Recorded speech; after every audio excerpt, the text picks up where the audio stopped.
Baik, bismillah. Assalamualaikum warahmatullahi wabarakatuh. Selamat pagi, salam sehat, salam sejahtera bagi kita semua. Pada kesempatan kali ini kita akan belajar tentang sistem ekonomi atau ilmu ekonomi di kelas 10. Adapun yang akan kita bahas pada kesempatan kali ini yaitu tentang kelebihan dan kekurangan sistem ekonomi pasar. Eh, Oke, untuk sebelum lebih jauh, kita akan bahas dulu apa itu sistem ekonomi pasar. Sistem ekonomi pasar bebas ya, kelebihan dan kelemahannya. Pada dasarnya sistem ekonomi pasar bebas memberikan kebebasan penuh kepada masyarakat ya. Untuk apa? Untuk menentukan dan mengatur sendiri kegiatan ekonomi. Dalam sistem ini, pemerintah memiliki peran yang sangat minim sehingga aktivitas ekonomi sebenarnya bergantung pada mekanisme pasar, ada permintaan dan penawaran. Artinya diluaskan kepada masyarakat gitu ya.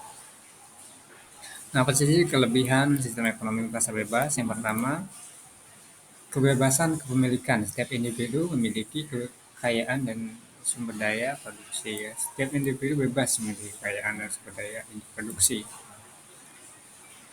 Artinya, ini adalah kebebasan kepemilikan. Jadi setiap individu bebas memiliki kekayaan pribadi dan sumber daya produksi. Terus lagi, hal ini mendorong masyarakat tentunya untuk berusaha lebih giat. Terus lagi di sini ada inisiatif dan kreativitas masyarakat dalam kegiatan ekonomi dapat dikembangkan ya. Ini kalau kita bahas lebih singkatnya adalah inisiatif dan kreativitas berkembang. Tadi terkait dengan inisiatif dan kreativitas masyarakat dalam kegiatan ekonomi dapat dikembangkan. Artinya ini adalah kalau kita lebih simpelkan, ini lebih ke inisiatif dan kreativitasnya berkembang. Jadi masyarakat memiliki kebebasan untuk menciptakan ide-ide ya, ide-ide baru dan inovasi dalam kegiatan ekonominya. Dia bisa nyiptain barang atau nyiptain apa terus dijual itu boleh gitu ya. Apalagi terus kondisi ini memicu lahirnya produk-produk baru yang bermanfaat pada dasarnya gitu ya. Itu nomor dua ini. Oke, ketiga adanya persaingan produsen untuk menghasilkan barang yang bermutu. Nah, ini lebih ke persaingan sehat nih. Adanya persaingan produsen. Produsen itu siapa? Pembuat, PT gitu atau enggak? Ya kita yang bikin gitu ya. Kalau konsumen itu yang memakai, pemakai, pembeli gitu ya. Nah, ini kita singkatkan dulu adalah persaingan sehat gitu ya. Jadi persaingan antar pelaku ekonomi gitu ya, mendorong produsen untuk menghasilkan barang atau jasa yang berkualitas. Karena banyak pesaing, berarti dia harus menonjolkan tuh kualitasnya. Kalau nggak ada kualitas ya mungkin bisa hilang atau enggak ya nggak laku gitu ya. Gitu. Terus lagi di adanya persaingan ini tentunya konsumen diuntungkan karena tersedia produk bermutu dengan harga yang kompetitif ya karena banyak kan saingan mereka akan mengutamakan mutu meskipun keuntungannya sedikit gitu ya. Dan terakhir di sini ada efisiensi dan efektivitas. Efisiensi dan efektivitas tinggi karena tindakan yang selalu didasarkan pada prinsip ekonomi. Pelaku ekonomi tentunya berusaha menggunakan sumber daya apa namanya seefisien mungkin untuk mendapatkan keuntungan.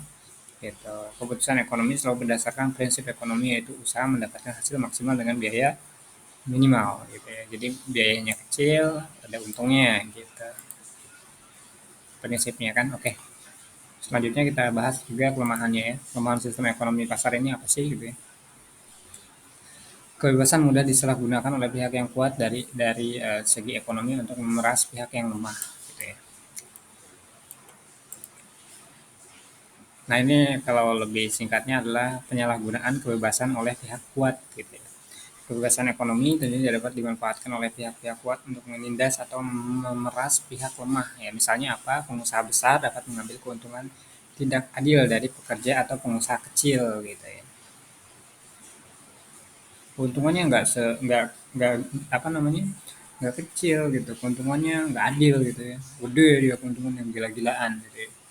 Nah, kita apa namanya dari pekerja atau pengusaha kecil mah keuntungannya kecil kecil gitu ya. Apalagi kan misal kalau pengusaha kan dia yang produksi barang gitu ya, dia jual sampai ke pengusaha kecilnya gitu yang menjual kembali. Nah, persaingan tidak sehat di sini. Persaingan untuk merebut pasaran dapat mendorong terbentuknya monopoli, kolusi usaha, dan konglomerasi yang mengancam pengusaha lemah. Ya, di sini artinya persaingannya tidak sehat. Ya, persaingan ketat dapat mendorong terbentuknya monopoli tadi ya, penguasaan pasar oleh apalagi satu pihak. Jadi satu orang itu menguasai pasar ini itu ya. Jadi hulu ke hilirnya dikuasai gitu ya. Terus dari kolusi usaha atau konglomerasi besar. Akibatnya pengusaha kecil ya sulit bertahan dan kalah bersaing ya biasanya begitu. Nah, ketiganya adalah muncul kesenjangan yang semakin besar antara golongan ekonomi kuat dan yang lemah gitu. Di sini juga kita ambil contoh ya. Jadi kesenjangan sosial dan ekonomi ini sistem ini cenderung meningkatkan jurang antara si kaya dan si miskin. Pihak yang kuat semakin kaya tentunya, sementara pihak yang lemah semakin sulit berkembang gitu ya. Oke. Terus lagi sini ada perekonomian mudah terguncang ketidakstabilan ekonomi. Nah, apa namanya? Perekonomian dalam sistem pasar bebas rentan terhadap fluktuasi seperti krisis ekonomi, inflasi dan inflasi. Tidak adanya campur tangan dari pemerintah membuat sulit mengontrol kondisi tersebut ya tentunya. Apa sih harusnya peran pemerintah gitu ya? Peran pemerintah dalam mengurangi kelemahan ya. Meskipun terkesan kejam ya, sistem ekonomi pasar bebas modern berusaha memperbaiki kelemahannya. Pemerintah memiliki peran penting seperti melindungi konsumen dan pekerja. Pemerintah membuat undang-undang anti monopoli untuk mencegah penguasaan pasar oleh satu pihak, gitu ya. Terus lagi hak buruh untuk membentuk serikat pekerja dilindungi agar mereka bisa membela hak-haknya. Ada serikat pekerja dan lain-lain namanya. Terus lagi menjaga keseimbangan sosial. Nah, program jaminan sosial untuk masyarakat miskin diterapkan untuk mengurangi ketimpangan pendapatan. Pemerintah mengatur kebijakan subsidi dan bantuan bagi golongan ekonomi lemah. Ada kan biasanya bantuan-bantuan seperti itu.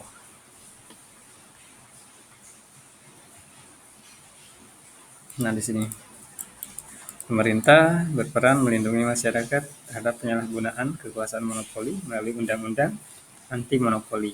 Ya. Jadi kalau teman-teman itu pengen nitip barang atau jual barang ke toko ya, dan si pihak toko itu melarang, dia kena undang-undang tuh. Jadi apa? Dia harus semua orang itu harus menerima ketika kita ingin bekerja sama dengannya. Seperti itu. Eh, kalau teman-teman silahkan buka undang-undang anti monopoli itu ada kok. Jadi setiap perusahaan itu bebas menerima suatu barang-barang ya atau barang-barang yang ingin dijual gitu atau barang-barang dari kita dari pengusaha gitu. Nah, selain itu pemerintah memberi hak dan kebebasan kepada kaum buruh untuk berorganisasi diri dan membela hak-haknya terhadap majikan. Untuk mengurangi ketimpangan pendapatan, pemerintah menerapkan sistem jaminan sosial bagi penduduk miskin. Nah, ada kan jaminan-jaminan sosial untuk orang-orang miskin ya, misalnya untuk apa sih? Untuk mendorong. Misalnya kita kerja tapi ekonomi kita nggak kuat nih gitu ya. Dan pemerintah tuh ada hadir di situ, dia memberikan bantuannya jaminan sosial, entah itu PKH gitu ya, atau bantuan langsung tunai dan seterusnya gitu ya. Teman-teman juga paham nih di area sana. Saya tadi singgung bahwasanya pemerintah memberi hak kebebasan kepada kaum buruh untuk organisasi. Ada namanya serikat pekerja. Nah, serikat pekerja itu adalah organisasi untuk apa namanya untuk membela hak-haknya. Pokoknya ada masalah dia yang turun tangan nantinya. Begitu kira-kira. Oke, itu saja untuk ekonomi pasar bebas. Bebas ya, ekonomi pasar bebas itu. Jadi apa namanya? Mekanisme pasar itu dipegang oleh rakyat katanya gitu, nggak ada sangkut paut dengan pemerintah. Pemerintah ada sangkut pautnya cuma minim di situ. Oke, itu aja dari saya, terima kasih dan tetap semangat.